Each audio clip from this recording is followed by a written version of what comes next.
AN9 ಸದಾ ನಿಮ್ಮೊಂದಿಗೆ.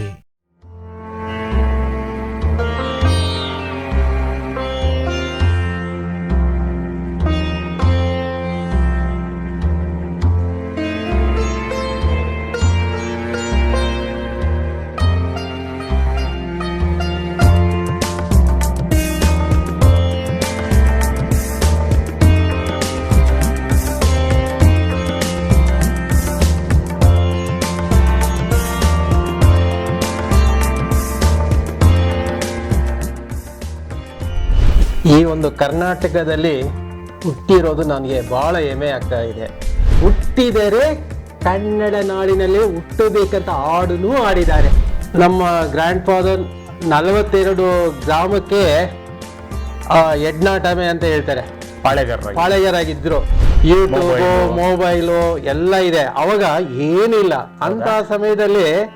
ಅದು ನಮಗೆ ಯಾವ ರೀತಿ ಬ್ಯಾಕ್ ಸಪೋರ್ಟು, ನಮಗೆ ಬೇರೆಯವರು ಎಂಕರೇಜ್ಮೆಂಟು ಇಲ್ಲ.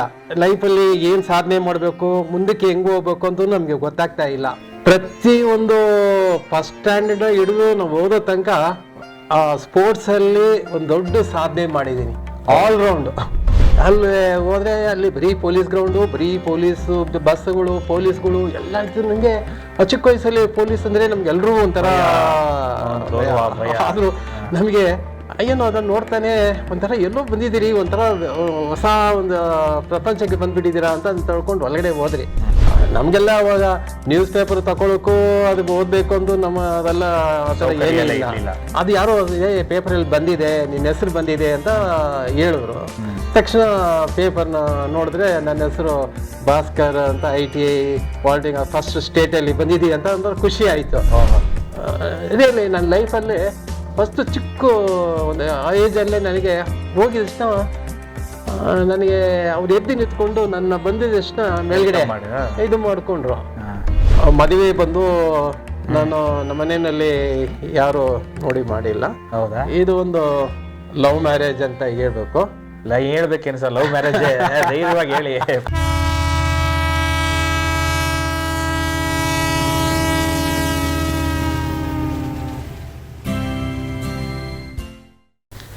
ನಮಸ್ಕಾರ ವೀಕ್ಷಕರೇ, ಸಾಧಕರನ್ನ ಪರಿಚಯ ಮಾಡುವಂತಹ ವಿಶೇಷವಾದ ಸಂಚಿಕೆಯೊಂದಿಗೆ ನಿಮ್ಮ ಮುಂದೆ ಬಂದಿದ್ದೇವೆ. ಈಗ ನಮ್ಮೊಂದಿಗೆ ಇದ್ದಾರೆ ಡಾಕ್ಟರ್ ಭಾಸ್ಕರ್ ರಾಜುರವರು. ಅವರು ಉದ್ಯಮಿಯೂ ಹೌದು, ಕ್ರೀಡಾಪಟುವೂ ಹೌದು, ಸಾಮಾಜಿಕ ಸಾಂಸ್ಕೃತಿಕ ಚಿಂತಕರೂ ಹೌದು. ಹೀಗೆ ಹಲವಾರು ಕ್ಷೇತ್ರಗಳಲ್ಲಿ ಸಾಧನೆ ಮಾಡಿ ಪ್ರತಿಯೊಬ್ಬರಿಗೂ ಆದರ್ಶಪ್ರಾಯವಾಗಿದ್ದಾರೆ. ಅಂತಹ ಮಾನವೀಯತೆಯ ಪ್ರತಿಪಾದಕರನ್ನ ನಾವು ಮಾತನಾಡಿಸಿ ಹೆಚ್ಚಿನ ವಿವರವನ್ನು ಕೇಳಿ ಪಡ್ಕೊಳ್ಳೋಣ. ಸರ್ ನಮಸ್ಕಾರ. ಸರ್ ನಮಸ್ಕಾರ. ಹೇಳಿ ಸರ್, ನಿಮ್ಮ ಬಾಲ್ಯ, ನಿಮ್ಮ ತಂದೆ ತಾಯಿ, ನಿಮ್ಮ ವೈವಾಹಿಕ ಜೀವನ ಹೇಗಿತ್ತು ಅಂತ ನಮ್ಮ ವೀಕ್ಷಕರಿಗೆ ಪರಿಚಯ ಮಾಡಿಕೊಡಿ ಸರ್. ನೋಡಿ, ನನಗೆ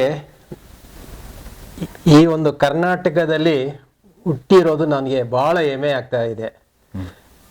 ನಾನು ಏನು ಹೇಳ್ತೀನಿ ಅಂದರೆ, ಎಲ್ಲೆಲ್ಲಿಂದ ಬಂದವರಾಗಿ ಇರಿ, ಆದರೆ ಕನ್ನಡಿಗರಾಗಿ ಇರಿ.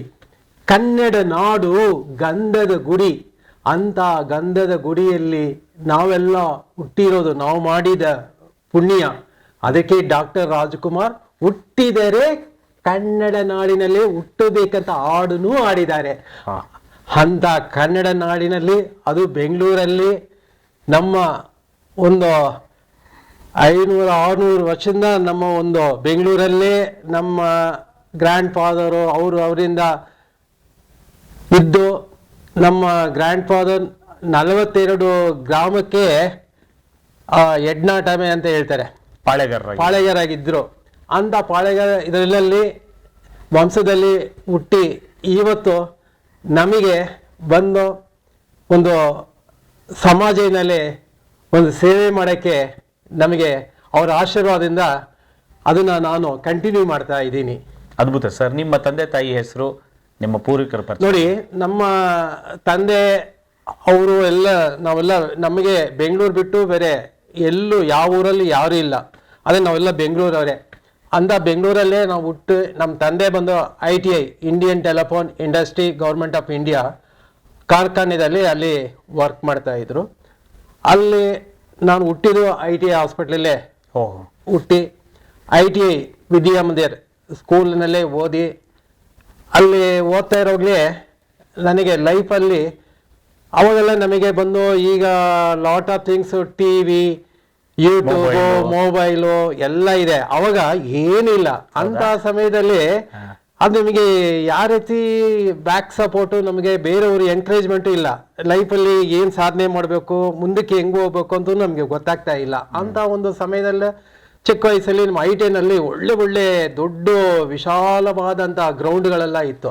ಅಂತ ಗ್ರೌಂಡಲ್ಲಿ ಹೋಗೋದು, ಚಿಕ್ಕ ಮಕ್ಕಳ ಇರುವಾಗ ಫುಟ್ಬಾಲ್ ಆಡೋದು, ಹಾಕಿ ಆಡೋದು, ಕಬಡ್ಡಿ ಆಡೋದು, ಈ ತರ ಆಡ್ತಾ ಆಡ್ತಾ ಆಡ್ತಾ ನನಗೆ ಇದ್ರ ಬಗ್ಗೆ ಅಷ್ಟು ಒಂದು ತಿಳುವಳಿಕೆ ನಮಗೆ ಏನಿಲ್ಲ. ಇದ್ರೂ ಏನಾದ್ರು ಎಲ್ಲಾದ್ರಲ್ಲೂ ಹೋಗ್ಬೇಕು, ಇನ್ವಾಲ್ವ್ಮೆಂಟ್ ಆಗ್ಬೇಕಂತ ರೀತಿಯಲ್ಲಿ ನಾನು ಆ ಫುಟ್ಬಾಲು ಸ್ಪೋರ್ಟ್ಸಲ್ಲಿ, ಅದು ನಾನು ಸ್ಕೂಲಲ್ಲಿ ಓದ್ತಾ ಇರೋವಾಗ ಪ್ರತಿಯೊಂದು ಫಸ್ಟ್ ಸ್ಟ್ಯಾಂಡರ್ಡ್ ಹಿಡಿದು ನಾವು ಓದೋ ತನಕ ಆ ಸ್ಪೋರ್ಟ್ಸಲ್ಲಿ ಒಂದು ದೊಡ್ಡ ಸಾಧನೆ ಮಾಡಿದ್ದೀನಿ, ಆಲ್ರೌಂಡ್.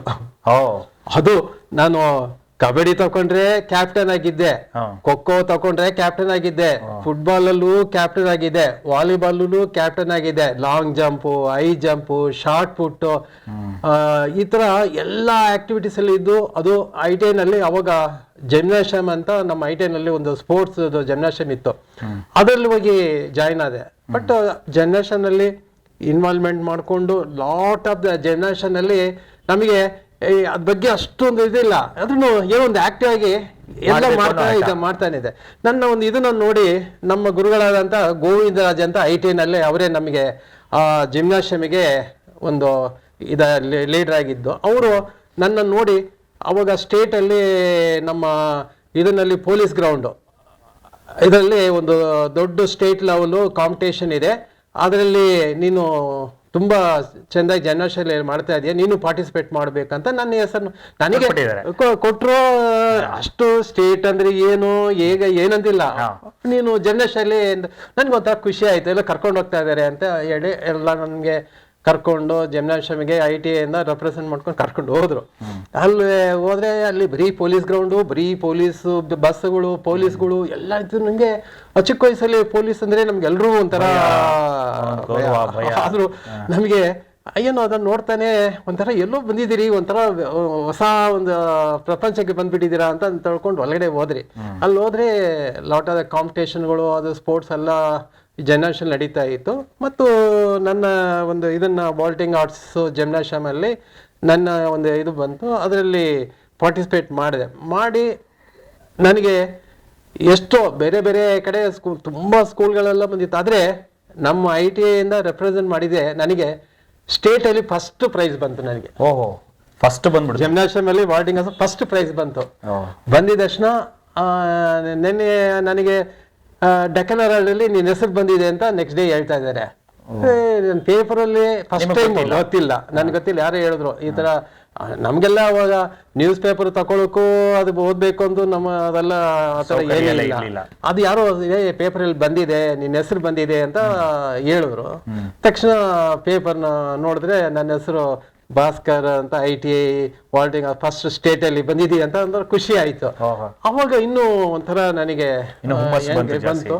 ಮತ್ತೆ ಏನು ಲೈಫಲ್ಲಿ ಒಂಥರ ಸ್ಪೋರ್ಟ್ಸ್ ಅಂದ್ರೆ ನನ್ನ ಕಬಡ್ಡಿ ಎಲ್ಲ ನೋಡ್ಬೇಕು ನೀವು, ಹೋದ್ರೆ ಒಂದೇ ಸತಿ 5 ಜನನ ಇದು ಮಾಡ್ಕೊಂಡು ಓಡ್ ಬರ್ತಾ ಇದ್ದೆ, ಆ ಥರ ಎಲ್ಲ ಮಾಡ್ತಾ ಇದ್ದೆ. ನನ್ನ ಸ್ಪೋರ್ಟ್ಸ್ ಬಂದು ಆಮೇಲೆ ಡಿಸ್ಟ್ರಿಕ್ಟ್ ಲೆವೆಲ್ ನಿಮ್ಗೆ ಗೊತ್ತಿದ್ದು ಸ್ಕೂಲೆಲ್ಲ ಅವಾಗೆಲ್ಲ ಕರ್ಕೊಂಡು ಹೋಗ್ತಾ ಇದ್ರು.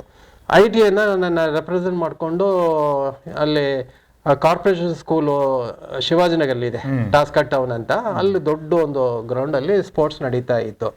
ಅಲ್ಲಿ ಬೇರೆ ಬೇರೆ ದೊಡ್ಡ ಸ್ಕೂಲ್ ಎಲ್ಲ ಬಂದಿತ್ತು. ಅಂತ ಸಮಯದಲ್ಲಿ ನನಗೆ ನನ್ನ ಒಂದು ITI ರೆಪ್ರೆಸೆಂಟ್ ಮಾಡಿ ನಾನು ಬಾಲ್ಟಿಂಗ್ ಇದು ಕಬಡ್ಡಿನ ಆಡ್ತಾ ಇದ್ದೆ.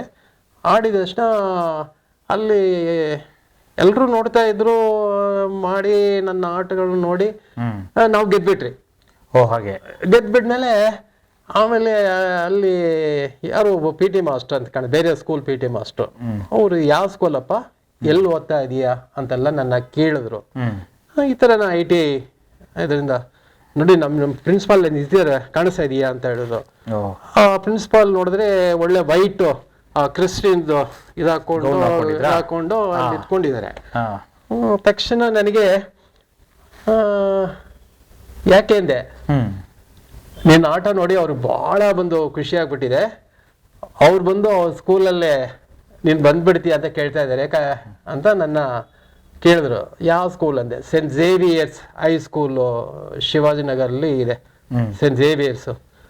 ಅವಾಗೆಲ್ಲ ಬಂದು ನಿಮ್ಗೆ ಗೊತ್ತಿದೆ, ಈ ಕಾನ್ವೆಂಟು ಕ್ರಿಸ್ಟಿಯನ್ಸ್ ಸ್ಕೂಲಲ್ಲಿ ಓದ್ಬೇಕು, ಮಿಷನರಿ ಅಂದ್ರೆ ಅಲ್ಲಿ ಓದೋ ಪ್ರೆಸ್ಟೇಜ್ ಇದು ಅಂತ ಒಂದು ಸಮಯದಲ್ಲಿ ನಮ್ಗೆ ಏನಪ್ಪಾ ಇವ್ರು ಬಂದು ನಮ್ಮನ್ನ ಕರೀತಾ ಇದ್ದಾರೆ, ನನಗೆ ಒಂಥರ ಖುಷಿ ಆಯ್ತು. ನಾನು ಏನ್ ಹೇಳಿಲ್ಲ, ಸ್ವಲ್ಪ ನನಗೆ ಟೈಮ್ ಕೊಡಿ, ನಾ ಹೇಳ್ತೀನಿ. ಇಲ್ಲ, ನೀನು ಸ್ಕೂಲಲ್ಲಿ ಕರೀತಾ ಇದ್ದಾರೆ, ನಾಳೆ ನಮ್ಮ ಪ್ರಿನ್ಸಿಪಲ್ ಬಂದು ಭೇಟಿ ಆಗೋ ಅಂತ ಹೇಳ್ಬಿಟ್ಟು ಕಳಿಸ್ಬಿಟ್ಟು ನಾನು ಮನೆಗೆ ಬಂದೆ. ನಮ್ಮ ಮನೆಯಲ್ಲಿ ನಮ್ಮ ತಾಯಿ ತಂದೆಗೆ ಅಲ್ಲೆಲ್ಲ ಅವಾಗ ನಮಗೆಲ್ಲ ಬಂದು ITನಲ್ಲಿ ಎಲ್ಲಿ ಹೋಗ್ಬೇಕಾದ್ರೂ BTS ಬಸ್ಸೆಲ್ಲ ಏನಿಲ್ಲ, ನಿಮಗೆ ಒಳ್ಳೆ ITA ಬಸ್ಸೇ ನಮ್ದು. ಯಾಕಂದ್ರೆ ITನಲ್ಲಿ 25,000 ಜನ ಕೆಲಸ ಮಾಡ್ತಾ ಇದಾರೆ ಅವಾಗ. ಒನ್ ಆಫ್ ದಿ ಗೌರ್ಮೆಂಟ್ ಇದನ್ನಲ್ಲಿ ದೊಡ್ಡ ಕಾರ್ಖಾನೆ ಅಂದ್ರೆ ನಮ್ಮ ITನೇ, ಇಂಡಿಯನ್ ಟೆಲಿಕಾಂ. 25,000 ಜನ ಕೆಲಸ ಅಲ್ಲಿ. ಬಸ್ಗಳು ನೋಡ್ಬೇಕು, ITನಲ್ಲಿ ಬ್ಲೂ ಕಲರ್ ಬಸ್ ಅಂತ ಇವಾಗಲೂ ಮರೆಯಕ್ಕಾಗಲ್ಲ ನಮಗೆ ಎಲ್ಲಿ ಹೋಗ್ಬೇಕಾದ್ರೂ ಕಾಲೇಜು ಸ್ಕೂಲು ಮತ್ತೆ ಎಲ್ಲಿ ಹೋಗ್ಬೇಕು ITA ಬಸ್ಸಲ್ಲೇ ಹೋಗ್ಬೇಕು, ITA ಬಸ್ಸಲ್ಲೇ ಬರಬೇಕು ಅಂತ ರೀತಿಯಲ್ಲಿ ಅವಾಗೆಲ್ಲ ಒಂದು ಸಿಸ್ಟಮ್ ಇತ್ತು. ಬೆಳಿಗ್ಗೆ ಮಕ್ಕಳೆಲ್ಲ ಹೋಗ್ತಾ ಇದ್ದಾರೆ, ಬಸ್ಗಳು ಲೈನು ಒಂದೊಂದು ಏರಿಯಾ ವಯಸ್ಸು ಅಂತ ಇತ್ತು. ತಕ್ಷಣ ನಮ್ಮ ತಾಯಿ ಹತ್ರ ಬಂದೆ, ಅವರು ಹೋಗ್ಬೇಡ, ಎಲ್ಲ ದೂರ ಹೋಗೋದು ಬೇಡ, ಇಲ್ಲೇ ಓದು ಅಂತ ನನಗೆ ಸ್ವಲ್ಪ ಪ್ರೆಷರ್ ಮಾಡಿದ್ರು. ಅವಾಗಲೂ ನಾನು ಕೇಳಿಲ್ಲ. ಸ್ವಲ್ಪ ನನಗೆ ಒಂಥರ ಏನೋ ಒಂದು ಇದು ಹೋಗಿ ನೋಡೋಣ ಅಂತ ಸ್ವಲ್ಪ ಆಸೆ, ನಾವು ಹೋಗಿ ಬರ್ತೀನಿ ಅಂತ ಆಗ್ಲೇಬೇಕಂತ ತಕ್ಷಣ ನಾನು ಹೋದೆ. ಹೋಗಿದ ತಕ್ಷಣ ಪ್ರಿನ್ಸಿಪಾಲು ರಿಯಲಿ ನನ್ನ ಲೈಫಲ್ಲಿ ಫಸ್ಟ್ ಚಿಕ್ಕ ಒಂದು ಏಜಲ್ಲೇ ನನಗೆ ಹೋಗಿದ ತಕ್ಷಣ ನನಗೆ ಅವ್ರು ಎದ್ದು ನಿಂತ್ಕೊಂಡು ನನ್ನ ಬಂದಿದ ತಕ್ಷಣ ಮೇಲ್ಗಡೆ ಇದು ಮಾಡ್ಕೊಂಡ್ರು. ಒಂಥರ ನನಗೆ ಪ್ರಿನ್ಸಿಪಾಲು ಅವ್ರು ನನ್ನ ಬಂದು ಒಂಥರ well ಪ್ಲೈಡ್ Bhaskar, I am very happy, I am very much interest. ನನ್ನ ಸ್ಕೂಲಲ್ಲಿ ಬಾ, ನಿನ್ನ ಒಂದು ದೊಡ್ಡ ಇದರಲ್ಲಿ ನಿನ್ನ ಸ್ಪೋರ್ಟ್ಸಲ್ಲಿ ಇದೆಲ್ಲ ಮಾಡ್ತೀನಿ ಅಂತ ನನಗೆ ಎಂಕರೇಜ್ ಮಾಡ್ತಾ ಇದ್ದಾರೆ. ನನಗೆ ನಮ್ಮ ಮನೇಲಿ ಯಾರು ಎಂಕರೇಜ್ ಮಾಡ್ತಾ ಇಲ್ಲ, ಬೇರೆ ಫ್ರೆಂಡ್ಸು ಯಾರು ಮಾಡ್ತಾ ಇಲ್ಲ, ಇವ್ರು ನನಗೆ ಎಷ್ಟು ಎಂಕರೇಜ್ ಮಾಡ್ತಾ ಇದೆ ಅಂದ್ರೆ ಏನೋ ಸಮಥಿಂಗ್ ಏನೋ ಇದೆ ಅಂತ ಮೈಂಡಲ್ಲಿ ಇದು ಮಾಡಿಕೊಂಡು ಇದು ಮಾಡ್ಕೊಂಡೆ. ನಾನು ಫೀಸ್ ಕಟ್ಬೇಕು ಎಲ್ಲ ನಾನೇ ನೋಡ್ಕೊಂತೀನಿ, ನೀನು ಏನು ಬಿಡ, ನೀನು ಬಾ, ನಾನು ಕೇರ್ ತಗೊಳ್ತೀನಿ ಅಂತ ಹೇಳಿದ್ರು. ಆ ಸ್ಕೂಲ್ ಹೋದ್ಮೇಲೆ ಎಲ್ಲ ಇವೆಂಟಲ್ಲೂ ನನ್ನ ಕರ್ಕೊಂಡು ಹೋಗಿ ಫಸ್ಟ್ ನನಗೆ ಒಂದು ಎಲ್ಲ ಸ್ಪೋರ್ಟ್ಸಲ್ಲೂ ಎಲ್ಲ ಲೆವೆಲಲ್ಲೂ ಡಿಸ್ಟಿಕ್ಕು ಸ್ಟೇಟು ಎಲ್ಲದರಲ್ಲೂ ನನ್ನ ಎಂಕರೇಜ್ ಮಾಡಿದ್ರು. ಎಲ್ಲ ಪ್ರೈಸ್ ತೊಗೊಂಡು ಬಂದೆ. ಆವಾಗಲೂ ನನ್ನ ಹತ್ರ ಇವಾಗಲೂ ಡೆಕ್ಕನ್ ಹೆರಾಲ್ಡಲ್ಲಿ ಬಂದಿರೋ ಕಟಿಂಗ್ಸು ಪೇಪರ್ಸ್ ಎಲ್ಲ ಇದೆ. ಆವಾಗಲೇ ಭಾಸ್ಕರ್ ಅಂತ ವೆಲ್ ಪ್ಲೇಡ್ ಅದು ಇದಂತ ಎಲ್ಲ ಬಂದಿದೆ. ಒಂಥರ ನನಗೆ ಆ ಏಜಲ್ಲೇ ಒಂಥರ ಖುಷಿ ಆಯಿತು. ಅದೆಲ್ಲ ಮಾಡ್ಕೊಂಡ್ಮೇಲೆ ನನ್ನ ಒಂದು SLC ಕ್ಯಾರಿಯರ್ ಅಲ್ಲಿ ಕಂಪ್ಲೀಟ್ ಮಾಡಿಕೊಂಡೆ. ಪಾಸ್ ಆಗಿದ ತಕ್ಷಣ ಅವಾಗೆಲ್ಲ ಬಂದು ಕಾಲೇಜ್ ಹೋಗ್ಬೇಕಂತೂ ಯಾರಿಗೂ ಇಂಟ್ರೆಸ್ಟ್ ಇಲ್ಲ, ಬರೀ ಡಿಪ್ಲೊಮಾ ITI ಪಾಲಿಟಿಕ್ಸ್ ಇದಂತೆ ಹೋಗೋದಂತ. ಅವಾಗೆಲ್ಲ ಇಂಡಸ್ಟ್ರಿ ಇಲ್ವಾ, ಕೆಲಸ ಸಿಗ್ಬೇಕಾದ್ರೆ ಟೆಕ್ನಾಲಜಿ ಅಂತ ನನಗೆ ಒಂದು ಇದಿತ್ತು. ತಕ್ಷಣ ನನಗೆ ITI ಇಂಡಸ್ಟ್ರಿಯಲ್ ಟ್ರೈನಿಂಗ್ ಇನ್ಸ್ಟಿಟ್ಯೂಟ್ ಇದತ್ರ ಹೊಸೂರು, ಇದು ನಮ್ಮ ಬೆಂಗಳೂರು ಡೈರಿ ಹತ್ರ ITI ಇಂಡಸ್ಟ್ರಿಯಲ್ ಟ್ರೈನಿಂಗ್ ಇನ್ಸ್ಟಿಟ್ಯೂಟ್ ಅಂತ, ಅಲ್ಲಿಗೆ ಅಪ್ಲೈ ಮಾಡಿದ ತಕ್ಷಣ ಸ್ಪೋರ್ಟ್ಸ್ ಕೋಟಾಲಿ ನನಗೆ ಸೀಟ್ ಸಿಕ್ಬಿಡ್ತು. ಯಾಕಂದ್ರೆ ಸೀಟ್ ತಗೊಂಡು ಟ್ರೈನಿಂಗ್ ಎಲ್ಲ ಮಾಡಿಕೊಂಡು ನನಗೆ ಫಸ್ಟ್ ನಾನು ಏನು ಮಾಡಿದೆ, ಮಾಡಿದ ತಕ್ಷಣ ITI ತಗೊಳಕ್ ಮುಂಚೆ ನಾನು RC ಕಾಲೇಜಲ್ಲಿ ಹೋಗಿ PUCಗೆ ಅಪ್ಲಿಕೇಶನ್ ತಗೊಂಡು ಅಲ್ಲಿ ಜಾಯ್ನ್ ಆಗ್ಬಿಟ್ಟೆ. RC ಕಾಲೇಜ್ ಜಾಯ್ನ್ ಆದೆ. ಆಮೇಲೆ ನನಗೆ ಇಲ್ಲಿ ಸಿಕ್ಬಿಡ್ತು ITI. ಆದ್ಮೇಲೆ ಕಾಲೇಜ್ನ ಬಿಟ್ಬಿಟ್ಟು ಮತ್ತೆ ಇಲ್ಲಿ ITIಗೆ ಜಾಯ್ನ್ ಆಗ್ಬಿಟ್ಟು ITI ಟ್ರೈನಿಂಗ್ನ ಕಂಪ್ಲೀಟ್ ಮಾಡಿದ ತಕ್ಷಣ ನಮ್ಮಪ್ಪ ITIನಲ್ಲಿ ಕೆಲಸ ಮಾಡ್ತಾ ಇರೋದ್ರಿಂದ ಅಲ್ಲಿ ITIನಲ್ಲಿ ರಿಟೈರ್ಡ್ ಆಗಕ್ಕೆ ಮುಂಚೆ ಮಕ್ಕಳಿಗೆ ಟ್ರೈನಿಂಗ್ ಕೊಟ್ಟು ಅಲ್ಲೇ ಕೆಲಸ ಕೊಡ್ತೀನಿ ಅಂತ ಹೇಳಿದ ತಕ್ಷಣ ಏನು ಮಾಡಿದೆ, ಯಾಕೆ ಆಪರ್ಚುನಿಟಿ ಬಿಡಬೇಕು ಅಂತ ನಾನು ಅಲ್ಲೂ ಹೋಗಿ ಜಾಯ್ನ್ ಆದೆ. 3 years ಗೌರ್ಮೆಂಟ್ ಆಫ್ ಇಂಡಿಯಾ ಅವರು ಮಂಕಾಪುರ, ರಾಯ್ಬಲ್ಲಿ ಇವೆಲ್ಲ ಯೂನಿಟ್ಗಳು ಐಟೆನಲ್ಲಿ ಇತ್ತು. ಆ ಕಡೆಗೆ ಎಲ್ಲದು ಹೋಗ್ತೀಯ ಅಂತ ನನಗೆ ಕೇಳಿದ್ರು. ಆವಾಗಲೇ ನನ್ನ ಒಂದು ಕೆಲಸ ಸಿಕ್ಕಿದ್ದು ತಕ್ಷಣ ಟ್ರೈನಿಂಗ್ ಆದಮೇಲೆ ಮತ್ತೆ ಮದುವೆ ಬಂದು ನಾನು ನಮ್ಮ ಮನೆಯಲ್ಲಿ ಯಾರು ನೋಡಿ ಮಾಡಿಲ್ಲ. ಹೌದಾ? ಇದು ಒಂದು ಲವ್ ಮ್ಯಾರೇಜ್ ಅಂತ ಹೇಳ್ಬೇಕು. ಹೇಳ್ಬೇಕೇನು ಸರ್, ಲವ್ ಮ್ಯಾರೇಜ್ ಧೈರ್ಯವಾಗಿ ಹೇಳಿ. ಪ್ರೀತಿ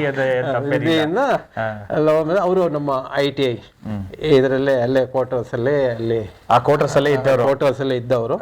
ಅಂತ ರೀತಿಯಲ್ಲಿ ನಮ್ಮ ಒಂದು ರಿಲೇಶನ್ಶಿಪ್ಪು ಇದಾಗಿ ಅವ್ರು ನನ್ನ ಒಂದು ಆಕ್ಟಿವಿಟೀಸು, ನನ್ನ ಒಂದು ಭಾವನೆ, ನನ್ನ ಒಂದು ಇದೆಲ್ಲ ನೋಡ್ಕೊಂಡು ನನ್ನ ಮೇಲೆ ಒಂದು ಪ್ರೀತಿ ಇದೆಲ್ಲ ತೋರಿಸ್ಕೊಂಡು ಅಂತ ನಾವು ಫ್ರೆಂಡ್ಲಿ ಆಗಿದ್ರು. ಆದರೆ ನಾವು ಮದುವೆ ಮಾಡ್ಕೋಬೇಕು ಭಾವನೆ ಇಲ್ಲ. ಯಾಕೆ ಅಂದರೆ ಓಪನ್ ಆಗಿ ಹೇಳ್ತೀನಿ, ಅವ್ರು ಬಂದು ಬ್ರಾಹ್ಮಣರು, ನಮ್ಮ ವೈ ಬಂದು ಬ್ರಾಹ್ಮಣರು, ನಾವು ಬಂದು ನಾನ್ ಬ್ರಾಹ್ಮಿನ್ಸ್. ಒಂದು ಬ್ರಾಹ್ಮಿನ್ ಹೆಣ್ಮಗಳನ್ನ ಮದುವೆ ಮಾಡ್ಕೊಂಡ್ರೆ ಹಿಂದೆ ನನಗೆ ತೊಂದರೆ ಆಗ್ತಾ ಇದೆ. ಅದಕ್ಕೆ ಸ್ವಲ್ಪ ಯೋಚನೆ ಮಾಡಿದೆ, ಈಗ ನಮಗಿದೆಲ್ಲ ಸರಿ ಹೋಗಲ್ಲ ಅಂತ ಯೋಚನೆ ಮಾಡಿದೆ. ಆದರೆ ನಿಮ್ಗೆ ಗೊತ್ತಿದ್ದೆಲ್ಲ, ಪ್ರಪಂಚದಲ್ಲಿ ಒಂದು ಹೆಣ್ಣು ಒಂದು ಹುಡುಗ ಮಾತಾಡ್ತಾ ಇದ್ರೆ ಜನಗಳು ಅದನ್ನ ತಪ್ಪು ಭಾವನೆ ಬೇರೆ ರೀತಿಯಲ್ಲಿ ಮಾಡಿ ಹೋಗಿ ಅವ್ರ ತಾಯಿಗೆ ಬೇರೆ ರೀತಿ ನಿಮ್ಮ ಮಗ ಈ ಥರ ಅಲ್ಲ. ITನಲ್ಲಿ ಅವು ಈ ಬ್ರಾಹ್ಮಿನ್ ಕಮ್ಯುನಿಟಿ ಸ್ವಲ್ಪ ಪ್ರಾಬಲ್ಯ ಇತ್ತು ತುಂಬ ಜನ ಅಲ್ಲೇ. ಅದರಲ್ಲಿ ನಾನು ಚಿಕ್ಕ ವಯಸ್ಸಿಂದನೇ ಇನ್ವಾಲ್ವ್ಮೆಂಟು. ಅಲ್ಲಿ ITನಲ್ಲಿ ಒಂದು ಟೆಂಪಲ್ ಇತ್ತು, ಗಣಪತಿ ಟೆಂಪಲ್ ಅಂತ. ಆ ಗಣಪತಿ ಟೆಂಪಲ್ಗೂ ರೆಗ್ಯುಲರ್ ಆಗಿ ಹೋಗ್ತಾ ಇದೆ. ಆ ಟೆಂಪಲ್ನಲ್ಲಿ ಭಜನೆ ಎಲ್ಲ ಮಾಡ್ತಾ ಇದ್ರು, ಜೊತೆಲಿ ಕುತ್ಕೊಂಡು.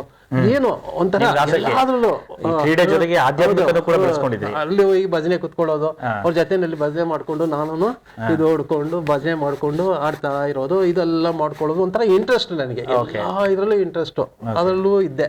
ಆ ಥರ ಎಲ್ರಿಗೆ ನಾನು ಸ್ವಲ್ಪ ಅಲ್ಲಿ ಫೆಮಿಲಿಯರ್ ಆಗಿದ್ದೆ. ನಾನು ITನಲ್ಲಿ ಎಲ್ರಿಗೆ ಒಂಥರ ಫೆಮಿಲಿಯರ್ ಆವಾಗಲೇ ಒಂದು ರೀತಿಯಲ್ಲಾಗಿ ಆ ಥರ ಒಂದು ಬರ್ತಾ ಆಮೇಲೆ ನಾನು ಹೇಳಿದೆ ನಮ್ಮ ವೈಫು ಅವ್ರ ಮನೆಯಲ್ಲೇ ಬೇರೆ ಯಾರೋ ನಮ್ಮ ವೈಫ್ನ ಹೋಗ್ಬಿಟ್ಟು ನಿಮ್ಮ ಮಗಳು ಬಂದು ಇಂಥ ಜೊತೆಯಲ್ಲಿ ಕಾಣಿಸ್ಕೊಳ್ತಾ ಇದ್ದಾರೆ ಅಂತ ಹೇಳಿ, ಮತ್ತೆ ಅವ್ರ ಮನೆಯಲ್ಲಿ ಇವರಿಗೆ ಸ್ವಲ್ಪ ಮಾತುಕತೆಗಳೆಲ್ಲ ಆಗಿ ಕೊನೆಗೆ ಎಷ್ಟು ಹೇಳಿದ್ರು ಇಲ್ಲ, ಆ ಥರ ನಮ್ಮಲ್ಲಿ ಇಬ್ಬರಲ್ಲಿ ಅಂತ ಇಂಟೆನ್ಷನೇ ಇಲ್ಲ, ನೀವು ಯಾಕೆ ಸುಮ್ಮನೆ ಆ ಥರ ಎಲ್ಲ ನಮ್ಮನ್ನ ಇದು ಮಾಡ್ತೀರಿ, ಇಸ್ ವೆರಿ ನೈಸ್ ಪರ್ಸನ್ ಒಂಥರ ಅಂತ ಎಷ್ಟು ಹೇಳಿದ್ರು ಇಸ್ ನಾಟ್ ಬಿಲೀವ್, ಕೇಳ್ತಾ ಇಲ್ಲ. ತಕ್ಷಣ ಏನ್ ಮಾಡೋ ಒಂದಿನ ಏನೋ ಒಂದು ಸೀರಿಯಸ್ ಆಗಿ ಇದರಲ್ಲಿ ಮಾತುಕತೆ ಆಯ್ತು, ಈ ತರ ಹೇಳ್ತಾನೆ ಇದೆಲ್ಲ, ಅವನೇ ಮದುವೆ ಮಾಡ್ಕೊಂತೀನಿ, ಏನ್ ಬೇಕಾದ್ರೆ ನೀನ್ ಮಾಡ್ಕೋಗು ಅಂತ ಹೇಳ್ಬಿಟ್ರಾ? ಸೂಪರ್. ತಕ್ಷಣ ನಮ್ಮ ಮನೆ ಅವಾಗ ITನಲ್ಲಿ ಇದ್ರಿ. ITನಲ್ಲಿ ನಮ್ಮ ಫಾದರ್ IT ರಿಟೈರ್ಡ್ ಆದ್ರು. ಅಲ್ಲಿಂದ ನಾವು KR ಮನೇನ ಶಿಫ್ಟ್ ಮಾಡಿದ್ರಿ. ಮತ್ತೆ ಇವರು ಬಂದು ನಮ್ಮ ವೈಫ್ ಮನೇನ ಅಲ್ಲೇ ಶಿಫ್ಟ್ ಮಾಡ್ಕೊಂಡು ಅವರು ಒಂದು ಮನೆಯನ್ನೆಲ್ಲ ಕನ್ಸ್ಟ್ರಕ್ಟ್ ಮಾಡ್ಕೊಂಡು ಓನ್ ಹೌಸ್ ಮಾಡಿ ಅಲ್ಲೇ ಇದ್ರು. ನಮ್ಮ ಮನೆಗೆ ಅವ್ರ ಮನೆಗೆ ಒಂದು 100 meters ಎದುರು ಬದ್ರು ಲೆಕ್ಕಾಚಾರದಲ್ಲಿ ಹತ್ರ ಆಯ್ತು. ಮತ್ತು ಆ ಟೈಮಲ್ಲಿ ಅದಕ್ಕೆ ಮುಂಚೆ ಎಲ್ಲ ಮನೆಗೆ ಹೋಗ್ತಾ ಇದ್ದೆ ಬರ್ತಾ ಇದ್ದೆ, ಆ ಥರ ಏನಿಲ್ಲ ಇದ್ರೂ ಈ ಮಾತುಕತೆ ಆಗಿ ಒಂಥರ. ಆಮೇಲೆ ಅವರು ನನ್ನ ಇದನ್ನ ನೀನು ಬರಬೇಡ, ನಿನ್ನ ಮಾತಾಡಬಾರ್ದು ಅಂತ ರೀತಿನೆಲ್ಲ ಹೇಳಿದ್ರು. ಆಮೇಲೆ ಹೇಳ್ದಂಗೆ ಒಂದಿನ ಅವನೇ ಮಾಡ್ಕೊತೀನಿ ಅಂತ ನಗರು ಎಲ್ಲಿ ಮಾಡಿ ಬೇರೆಯವ್ರ ಥರ ಓಡಿ ಬರ್ತಾರೆ, ಆ ಥರ ಏನಿಲ್ಲ. ಅವ್ರು ಬರೋವಾಗ ಏನೇನಿದೆ ಎಲ್ಲ ತಕೊಂಡು ಕೊಟ್ಬಿಟ್ಟು ಬರೀ ಒಂದು ಸೀರೆ ಮನೆಯನ್ನ ಬಿಟ್ಟು ನಾವು ಹೋಗ್ತೀನಿ ಅಂತ ತಕ್ಷಣ ನಮ್ಮನೆಗೆ ಬಂದರು. ನಮ್ಮನೆಗೆ ಬಂದಮೇಲೆ ನಮ್ಮ ತಾಯಿ ತಂದೆ ಎಲ್ಲ ಅವ್ರಿಗೆ ಚೆನ್ನಾಗಿ ಪರಿಚಯ ಇದ್ರು. ನೋಡಿ ಈ ಥರ ನನ್ನ ಮದುವೆ ಮಾಡ್ಕೋಬೇಕು ಅಂತಿದ್ದೀನಿ ಅಂತ ನಮ್ಮ ತಾಯಿ ಹತ್ರ ಹೇಳಿದ್ದಕ್ಕೆ